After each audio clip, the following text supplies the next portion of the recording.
Hola toi, je te retrouve aujourd'hui pour te parler de lecture. Si tu le sais pas encore, lire est un de mes grands passe-temps. Je dois avoir des centaines et des centaines d'ouvrages, mais il y en a deux que j'ai lus récemment. Et ces livres-là m'ont particulièrement touchée, m'ont particulièrement marqué, m'ont plu, donc je vais aujourd'hui t'en parler. Le premier, c'est Commencer à méditer de Thich Nhat Hanh. Excusez-moi si je prononce mal, j'ai un peu de la misère. Donc, c'est vraiment un guide pour la méditation pour les débutants. Le deuxième, c'est Wild. Donc, tu as peut-être vu le film qui est paru il y a 1 ou 2 ans, mais à la base, c'était un livre, donc je vais t'en parler aujourd'hui. Je vais te parler en premier de Commencer à méditer, qui est vraiment un petit ouvrage. Il y a 107 pages dedans. Il m'a coûté environ une dizaine de dollars. Et c'est vraiment des conseils pratiques pour chez soi, pour celui qui veut vraiment se mettre à la méditation pour débutants, qui veut se faire un hôtel chez lui, qui veut vraiment avoir des pratiques pour devenir plus zen, plus en paix, plus en phase avec son moi intérieur. Chaque conseil va être découpé en chapitres, puis ensuite, il va y avoir une image et souvent, il va y avoir un petit descriptif de l'image et dans le chapitre, plusieurs citations, plusieurs pensées méditatives donc qu'on peut prendre en note et qui vont vraiment être bénéfiques.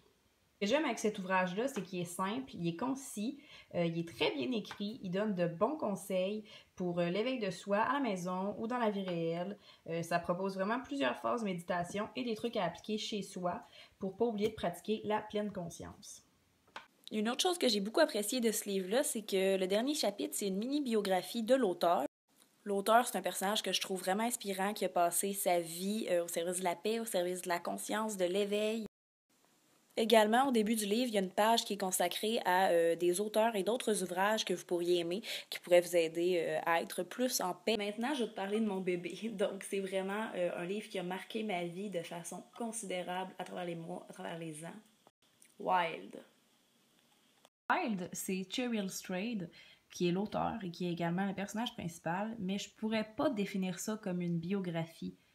C'est vraiment un livre qui a son entité propre, que je vois comme vraiment unique. Oui, c'est des passages de la vie de l'auteur, mais c'est en même temps, on dirait vraiment un livre de... C'est une quête spirituelle, c'est du développement personnel, c'est une histoire, c'est une histoire d'amour avec soi-même parce qu'il a fallu qu'elle ait puisé tellement d'amour dans son désespoir pour réussir à faire ça. Donc, comme je disais tantôt, ça a inspiré le film Wild avec Reese Witherspoon, qu'on voit d'ailleurs sur la couverture. C'est un film que j'adore. Je connaissais le livre bien avant de voir le film, mais le film m'a juste fait encore plus l'aimer. Donc, il y a quand même quelques différences comme chaque fois que c'est adapté au cinéma, mais les deux œuvres se valent très bien. Je crois cependant que de lire le livre va vous faire beaucoup plus apprécier le film. Pour ceux qui ne le savent pas, au début du film, on voit Reese Witherspoon arriver dans un motel et elle s'est fait prendre en stop par une conductrice, et la conductrice, c'est Cheryl Strayed, donc la vraie. Donc, c'est un livre qui coûte environ 17 $ et c'est 504 pages.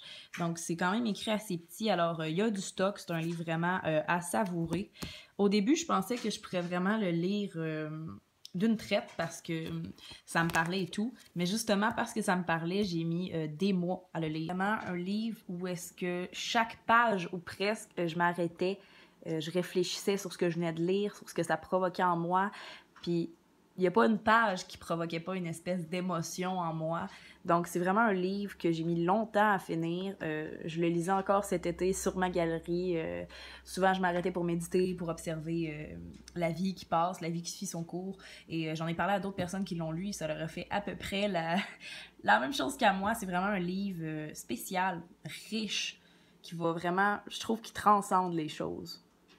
Donc, pour revenir à ce que je disais tout à l'heure, si je pourrais le qualifier dans une catégorie, ce serait vraiment dans les récits de voyage, dans les quêtes de soi et les biographies. Donc, je suis pas capable de mettre dans juste une catégorie.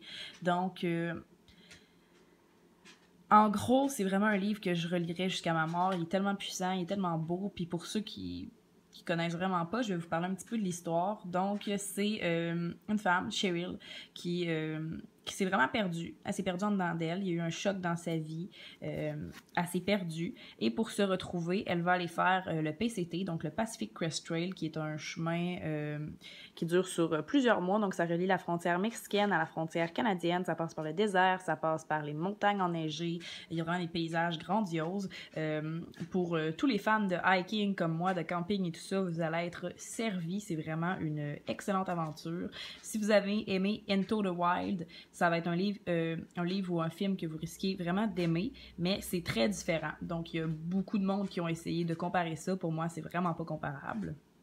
Au fil de ces 1700 km, on va vraiment voir sa transformation personnelle, on va voir des bribes de son passé, on va voir des gens qui vont marquer sa vie, qui vont pourtant n'être que de passage dans sa vie, mais qui vont la marquer. Donc, c'est vraiment un renouveau à la croisée des chemins, une quête vraiment personnelle, des gros défis. Est-ce qu'elle va abandonner? Est-ce qu'elle va finir? Donc, vraiment, on voit tout ce qui se passe dans sa tête. C'est le pardon, c'est l'acceptation. C'est vraiment une magnifique histoire. J'avais vraiment l'impression, au fil de ce que je vivais dans ma vie, que l'histoire de Cheryl puis la mienne était connectée. Je me retrouvais beaucoup là-dedans.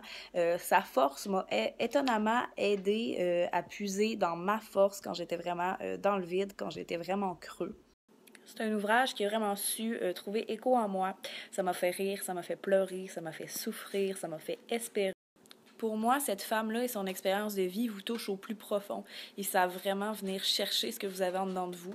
J'espère t'avoir peut-être fait découvrir de nouvelles lectures et si jamais tu les lis, qu'elles t'aident à trouver la paix et confiance en toi. À bientôt!